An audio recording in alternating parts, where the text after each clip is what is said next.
Welcome back to my channel. Here we are still working on plane figures with equal areas, and now we are going to work on the construction of a square that is equal in area to a given rectangle.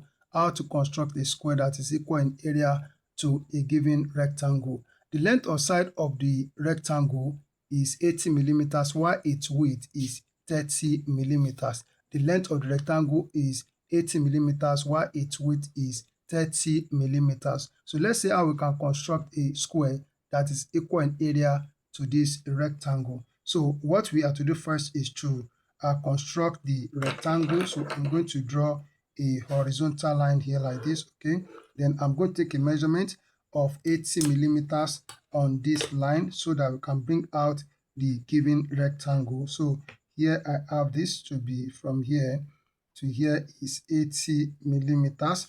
Okay, so I'm going to erect a vertical line at this point A here, okay, to get the width of the rectangle. And also I will erect a vertical line at point B here, okay. So I've not even labeled this point. So this point is point A, okay, of the rectangle, and this is point B of the length of the rectangle. So next thing that I'm going to do is that I will take a measurement of 30 millimeters from point B up, okay. Then I will draw a horizontal line to complete this as a rectangle. So here we draw horizontal line from here to here. So here we have a rectangle here.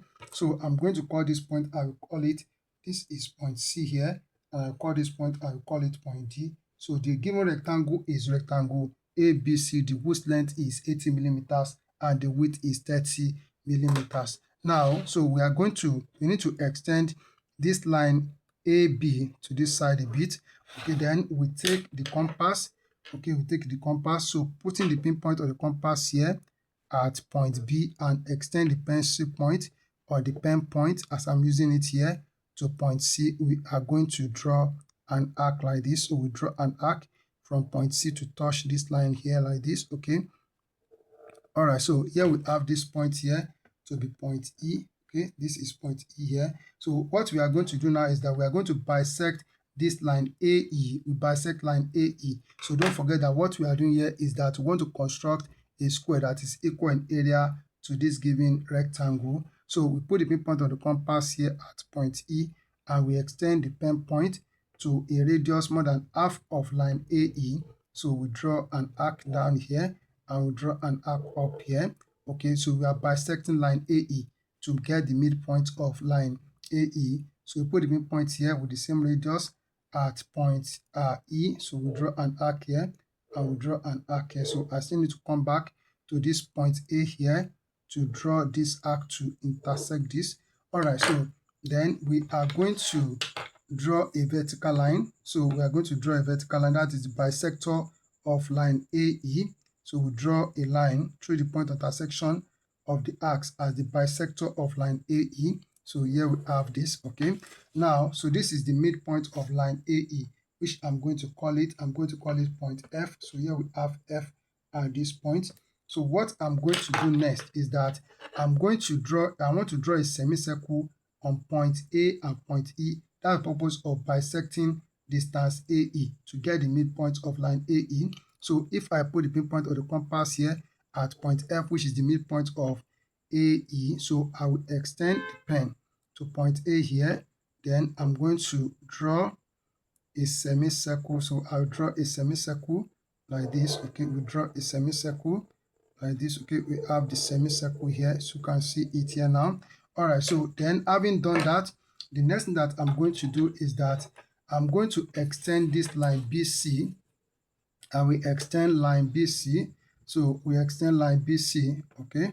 So here we extend line BC to touch this semicircle. So wherever I touch semicircle, I will call it point G. Okay, this is point G. So this line BG is the length or side of the square that we are asked to draw, that will be equal in area to this rectangle. So what we have to do now is that to complete the square, or to complete the square, so we are going to take this distance. I put the midpoint here at point B and extend the pen point to point G here on the semicircle. So extend it, as I said, that BG, line BG is the length or side of the required square. So what we have to do now, what we have to do here now is that as we put the midpoint here at point B, so we have taken length BG, so we make an arc here on this line, okay, make an arc here on this line, then with the same distance BG, so we put the midpoint here at this point here where we have this arc, okay, so we are going to make an arc here, so make an arc here like this, okay, then with the same distance, so put it at point G here and make an arc on this arc here. Okay, we have this now. So we can now join this point together. So let's call this point. So this point is point H. Okay. And this point is point I here. Okay. So we are now joining this point together. So I will join HI together to get the side of the square. So we have this, and also I make this line BG, I make it a thick line. Okay. Then I will also join GI together to form the other side of the square. Then I will also join this together to form another side of the square. So looking at what we have done here, we have completed the square that is equal in area to this given rectangle. It's as simple as I've done it here. All you have to do is to practice. When you practice this, you become a master at this. Thank you. Keep on practicing, and God bless you.